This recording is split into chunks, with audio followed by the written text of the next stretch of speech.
ನಿಮ್ಮ ನವೋದಯ ಪರೀಕ್ಷೆಯಲ್ಲಿ ಏನಪ್ಪಾ ಅಂದ್ರೆ ಒಂದಿಷ್ಟು ಡಿಫಿಕಲ್ಟ್ ಲೆವೆಲ್ ಅಲ್ಲಿ ಪ್ರಶ್ನೆಗಳನ್ನ ಕೇಳ್ತಾ ಹೋಗ್ತಾನೆ. ಅಂತಹ ಡಿಫಿಕಲ್ಟ್ ಲೆವೆಲ್ ಅಲ್ಲಿ ಬರುವಂತಹ ಒಂದು ಪ್ರಶ್ನೆಯನ್ನು ನಾನು ಇವತ್ತು ತೆಗೆದುಕೊಂಡು ಬಂದಿದ್ದೇನೆ. ಆ ಪ್ರಶ್ನೆಯನ್ನ ಯಾವ ರೀತಿಯಾಗಿ ಓದ್ಕೋಬೇಕು, ಯಾವ ರೀತಿಯಾಗಿ ಹಚ್ಕೋಬೇಕು ಮತ್ತು ಯಾವ ರೀತಿಯಾಗಿ ಸಾಲ್ವ್ ಮಾಡಬೇಕು ಅನ್ನೋದನ್ನ ಇವತ್ತಿನ ಕ್ಲಾಸ್ ಅಲ್ಲಿ ನಾವು ನೋಡ್ತಾ ಹೋಗೋಣ. ಈಗ ನೋಡ್ರಿ, ಪ್ರಾಬ್ಲಮ್ ಅನ್ನ ನಾವು ಓದ್ತಾ ಹೋಗ್ತೀನಿ, ಅರ್ಥ ಮಾಡ್ಕೊಳ್ತಾ ಹೋಗ್ಬೇಕು. ನೋಡ್ರಿ, when the numerator of a fraction is increased by 4. ನೋಡಿ, when the numerator of a fraction is increased by 4, that fraction increases by 2 by 3. What is the denominator of a fraction? Okay, ಕನ್ನಡದಲ್ಲಿ ನೋಡ್ರಿ, ಒಂದು ಭಿನ್ನರಾಶಿಯ ಅಂಶವನ್ನ 4 ರಿಂದ ಹೆಚ್ಚಿಸಿದಾಗ ಆ ಭಿನ್ನರಾಶಿಯು 2/3 ಅಂಶದಷ್ಟು ಹೆಚ್ಚಾಗುತ್ತದೆ. ಹಾಗಾದರೆ ಭಿನ್ನರಾಶಿಯ ಛೇದವನ್ನ ಕಂಡುಹಿಡಿಯಿರಿ. ಅರ್ಥ ಆಗ್ತಿದೆಯಾ ಎಲ್ಲರಿಗೂ? ನೋಡ್ರಿ, ಈಗ when the numerator of a fraction is increased by 4, ನೋಡ್ರಿ, ಒಂದು ಭಿನ್ನರಾಶಿಯ ಅಂಶವನ್ನ 4 ರಿಂದ ಹೆಚ್ಚಿಸಿದಾಗ, ನೋಡ್ರಿ, ಯಾವುದೋ ಒಂದು ಭಿನ್ನರಾಶಿ ಇದೆ ಅಂತ ಅದನ್ನ a by b ಅಂತ ಹೇಳ್ಬಿಡ್ತೀನಿ. ಈ ಭಿನ್ನರಾಶಿಯ ಅಂಶವನ್ನ 4 ರಿಂದ ಹೆಚ್ಚಿಸಿದಾಗ, ಹೌದಾ, ನಮ್ಗೆ ಏನು ಪ್ರಶ್ನೆ? ಛೇದವನ್ನ ಕಂಡುಹಿಡಿಯಿರಿ ಅಂತ ಹೇಳಿ. ನೋಡ್ರಿ, ಈ ಛೇದ b ಅಂದ್ರೆ ಏನು ಅನ್ನೋದು ಕಂಡುಹಿಡಿಬೇಕು. ಅರ್ಥ ಆಗುತ್ತಾ? ನೆಕ್ಸ್ಟ್ ಏನಂತ ಹೇಳಿದ್ರೆ, ಯಾವಾಗ ಇದು 4 ಹೆಚ್ಚಾಗುತ್ತೋ ಅವಾಗ ಈ ಭಿನ್ನರಾಶಿ, ನೋಡ್ರಿ, that fraction increases by 2 by 3. that fraction a by b, ಓಕೆನಾ, a by b increased by 2 by 3.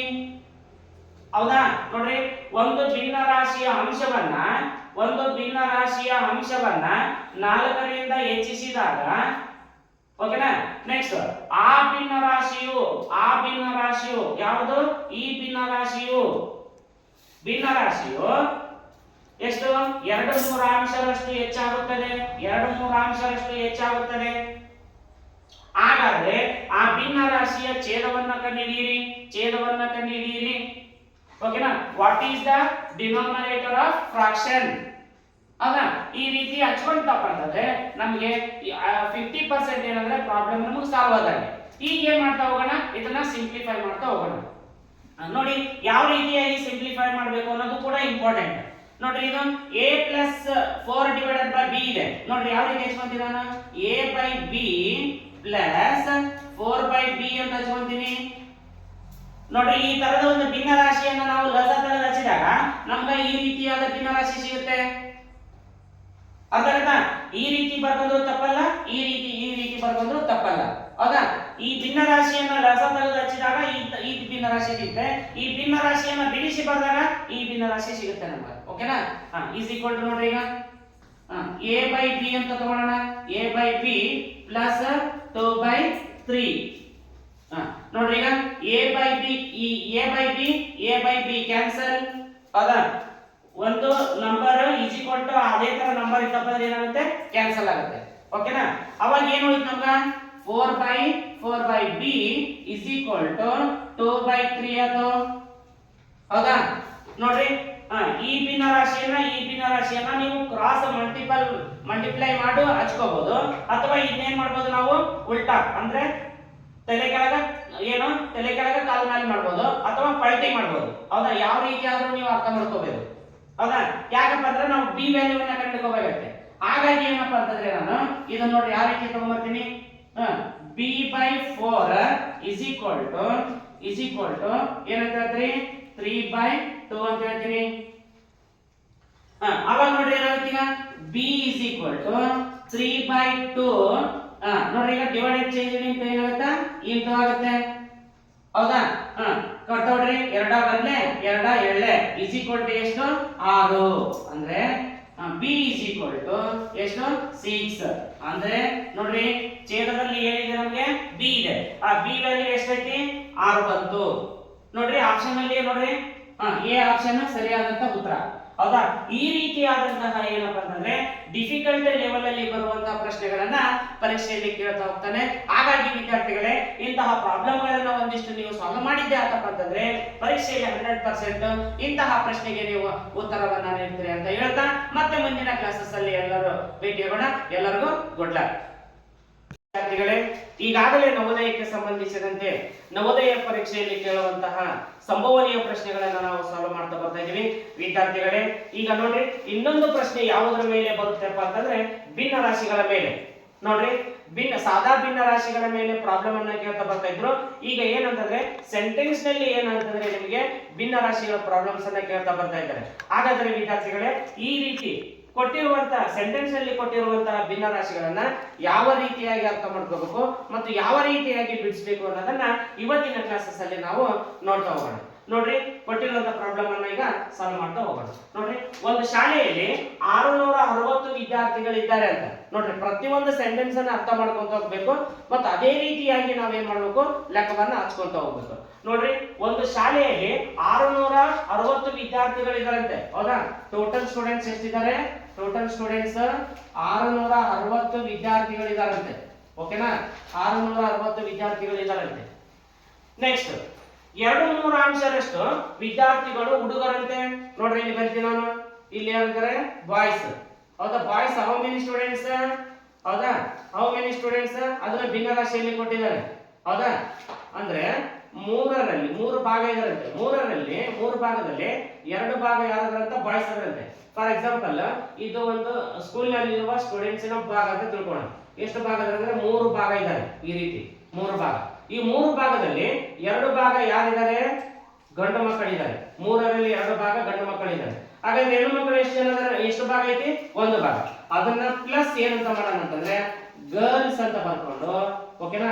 Girls ಅಂತ ಬರ್ಕೊಂಡು ಏನಂತಂದ್ರೆ 3ರಲ್ಲಿ 1 ಭಾಗ ಯಾರಿದ್ದಾರೆ ಅಂತಂದ್ರೆ ಗರ್ಲ್ಸ್ ಇದ್ದಾರೆ. ಒಟ್ಟು ಎಷ್ಟಪ್ಪ ಅಂತಂದ್ರೆ ಒಟ್ಟು ಎಷ್ಟು ಜನ ಅದರಲ್ಲಿ 660 ಸ್ಟೂಡೆಂಟ್ಸ್ ಆದ್ರು. ಹೌದಾ? ಈ ರೀತಿಯಾಗಿ ನಮಗೆ ಲೆಕ್ಕವನ್ನ ಹಚ್ಕೊಳ್ಳಕ್ಕೆ ಬರಬೇಕು.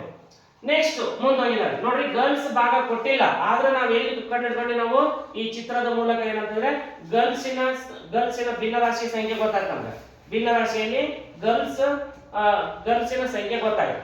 ನೆಕ್ಸ್ಟ್ ನೋಡಪ್ಪ ಏನಂತ ಹೇಳಿದ್ದಾರೆ, ಅವರಲ್ಲಿ ಯಾರಲ್ಲಿ ನೋಡ್ರಿ 2/3 ಅವರಲ್ಲಿ 2/3ರಲ್ಲಿ 3/4 ಹುಡುಗರು ಆಟಗಾರರು. ಹೌದಾ? ಆಟಗಾರರು. ಹೌದಾ? ಪ್ಲೇಯರ್ಸ್, ಬಾಯ್ಸ್ ಪ್ಲೇಯರ್ಸ್ ಎಷ್ಟಿದ್ದಾರೆ? ಏನಂತ ಹೇಳ್ತೀವಿ? Boys players. ಹೌದಾ? ಬಾಯ್ಸ್ ಪ್ಲೇಯರ್ಸ್ ಎಷ್ಟು? 2/3 ಹೌದಾ? 2/3 ಎಷ್ಟು ಜನ? 3/4 ಎಷ್ಟು? 3/4 ಏನದರಂತೆ? ಆಟಗಾರರಂತೆ. ಹೌದಾ? ಬಾಯ್ ಪ್ಲೇಸ್. ಓಕೆನಾ? ಅಂದ್ರೆ ಗಂಡು ಮಕ್ಕಳ ಆಟಗಾರರು. ಹೌದಾ? ಎಷ್ಟು ಜನ ಇದ್ದಾರೆ ಅಂತ ಇದನ್ನ ಕರ್ತ ಹೊಡೆದ್ರೆ ಗೊತ್ತಾಗುತ್ತೆ. ಓಕೆನಾ? ನೋಡ್ರಿ, 2 ಬಂದ್ರೆ 2 ಎಳ್ಳೆ, 3 ಬಂದ್ರೆ 3 ಈಸ್ ಈಕ್ವಲ್ ಟು 1/2. ಏನಿದು? ಯಾರು? Boys players. ಇವರು 1/2 ಬಾಯ್ಸ್ ಪ್ಲೇಯರ್ಸ್. ಹೌದಾ? 1/2 ಸಿಕ್ತು. ನೆಕ್ಸ್ಟ್ ಗರ್ಲ್ಸ್ ಪ್ಲೇಯರ್ಸ್ ಎಷ್ಟು ಜನ ಇದ್ದಾರೆ ಇದರಲ್ಲಿ ಅಂತ ನೋಡ್ತಾ ಹೋಗೋಣ. ಹೌದಾ? ಎಷ್ಟರಲ್ಲಿ? 1/3 ಅಂದ್ರೆ ಹೆಣ್ಣು ಮಕ್ಕಳಲ್ಲಿ ಎಷ್ಟು ಪ್ಲೇಯರ್ಸ್ ಇದ್ದಾರೆ ಅಂತಂದ್ರೆ ನೋಡ್ರಿ, ಇಲ್ಲಿ ಹೇಳ್ತಾ ಹೋಗಿದ್ದಾರೆ. ಹುಡುಗರು ಆಟಗಾರರು ಮತ್ತು 1/4 ಹುಡುಗಿಯರು ಆಟಗಾರರು ಇದ್ದಾರೆ. ಎಷ್ಟರಲ್ಲಿ? 1/3. ಒಟ್ಟು ವಿದ್ಯಾರ್ಥಿಗಳು ಎಷ್ಟಿದ್ದಾರೆ ಇಲ್ಲಿ? ಹೆಣ್ಣು ಮಕ್ಕಳು 1/3. ಆಟಗಾರರು ಎಷ್ಟು? 1/4. ಇದನ್ನು ಕಟ್ತಾ ಹೊಡೆದ್ರಪ್ಪ ಅಂದ್ರೆ ನಮ್ಗ ಆಟಗಾರರು ಹೆಣ್ಣು ಮಕ್ಕಳು ಸಿಗ್ತಾರೆ. ನೋಡ್ರಿ, ಈಗ ಎಷ್ಟು? 1/12 ಕಟ್ತಾ ಹೋಗೋದಿಲ್ಲ. 3/4 12. ಹೌದಾ? ಇವ್ರು ಯಾರು? ಬಾಯ್ಸ್ ಪ್ಲೇಯರ್ಸ್, ಇವರು ಗರ್ಲ್ಸ್ ಪ್ಲೇಯರ್ಸ್. ಅರ್ಥ ಆಗುತ್ತಾ? ಇವ್ರಿಬ್ರನ್ನ ಏನ್ ಮಾಡ್ಬೇಕು? ಈಗ ನಾವು ಪ್ಲಸ್ ಮಾಡ್ಕೊಂಡ್ಬಿಡೋಣ. ಹೌದಾ? ನೋಡ್ರಿ, 1/2 ಪ್ಲಸ್ ಎಷ್ಟು? 1/12. ಓಕೆನಾ? ಇಲ್ಲಿ ಟೋಟಲ್ ನಮ್ಮ ಪ್ಲೇಯರ್ಸ್ ಸಿಕ್ಬಿಡ್ತಾರೆ. ಇಲ್ಲಿ ಭಿನ್ನ ರಾಶಿ ರೂಪದಲ್ಲಿ ನಮ್ಮ ಪ್ಲೇಯರ್ಸ್ ಸಿಗ್ತಾರೆ.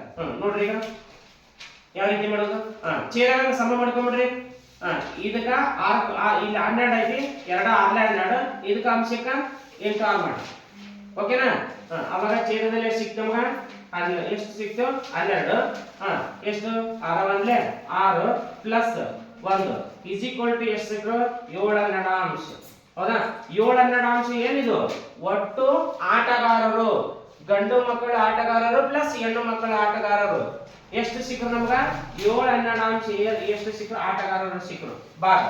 ಹಾಗಾದ್ರೆ ಒಟ್ಟು ಆಟಗಾರರ ಸಂಖ್ಯೆಯನ್ನ ಕಂಡುಹಿಡಿಯಿರಿ, ಸಾದಾ ಸಂಖ್ಯೆಯನ್ನ ಕಂಡುಹಿಡಿಯಿರಿ ಅಂದಾಗ ಏನ್ ಮಾಡ್ಬೇಕು ನಾವು ಒಟ್ಟು, ಹೌದಾ, ಈ ಒಟ್ಟು ಆಟಗಾರರ ಒಟ್ಟು ವಿದ್ಯಾರ್ಥಿಗಳಲ್ಲಿ ನಾವು ಆಟಗಾರರನ್ನ ಕಡಿಸ ಹೊಡೆದ್ರೆ, ಹೌದಾ, ಆಟಗಾರರನ್ನ ಇಂಟು ಮಾಡಿರಪ್ಪ ಅಂದ್ರೆ ನಮ್ಗೆ ಒಟ್ಟು ಎಷ್ಟು ಸಿಗ್ತಾರೆ, ಆಟಗಾರರು ಸಿಗ್ತಾರೆ ಸಂಖ್ಯೆಯಲ್ಲಿ.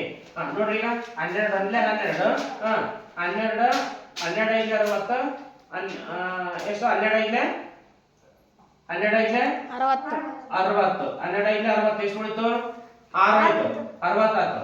12 5 ಎಷ್ಟು 60. ಈಗ 55 ಇಂಟು 7 ಮಾಡ್ರಿ. 7 5 35ಕ್ಕ 5 ಕೈಲ ಬಂತು 1, 7 5 35ಕ್ಕೆ 5 ಕೈಲ ಬಂತು 3, 7 5 35, 35 38 ಅಂದ್ರೆ ಎಷ್ಟು ಜನ ಸಿಕ್ಕರು ನಮ್ಗ 385. ಒಟ್ಟು ಎಷ್ಟು ಯಾರು ಸಿಕ್ಕರು ನಮಗೆ, ಆಟಗಾರರು ಅಂದ್ರೆ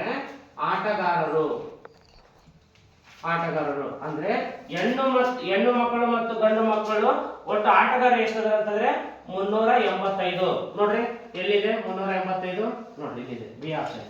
ಕೇಳಿದ್ದೇನೋ ಪ್ರಶ್ನೆ ನೋಡ್ರಿ. ಆದ್ರೆ ಶಾಲೆಯಲ್ಲಿರುವ ಆಟಗಾರರ ಸಂಖ್ಯೆ ಎಷ್ಟು ಅಂತ ಕೇಳಿದಾನೆ. ಒಟ್ಟು ವಿದ್ಯಾರ್ಥಿಗಳು ಎಷ್ಟಿದ್ದಾರೆ, ಇಷ್ಟಿದ್ದಾರೆ. ಆಟಗಾರರು ಎಷ್ಟಿದ್ದಾರೆ 385 ಆಟಗಾರರು. ಉಳಿದಂತ ಶಾಲೆಯಲ್ಲಿ ಆಟಗಾರರನ್ನ ಬಿಟ್ಟು ಉಳಿದ ವಿದ್ಯಾರ್ಥಿಗಳನ್ನ ಕೇಳಿದ್ರೆ 660 385 ಕಳೆದ್ರೆ ನಮಗೆ ಶಾಲೆಯಲ್ಲಿರುವ ವಿದ್ಯಾರ್ಥಿಗಳು ಅಂದ್ರೆ ಆಟ ಆಡದೆ ವಿದ್ಯಾರ್ಥಿಗಳು ನಮಗೆ ಸಿಗ್ತಾ ಹೋಗ್ತಾರೆ, ಹೌದಾ. ಈ ರೀತಿಯಾದಂತಹ ಪ್ರಾಬ್ಲಮ್ ಏನಂದ್ರೆ ನವೋದಯ ಪರೀಕ್ಷೆಯಲ್ಲಿ ಕೇಳ್ತಾರೆ.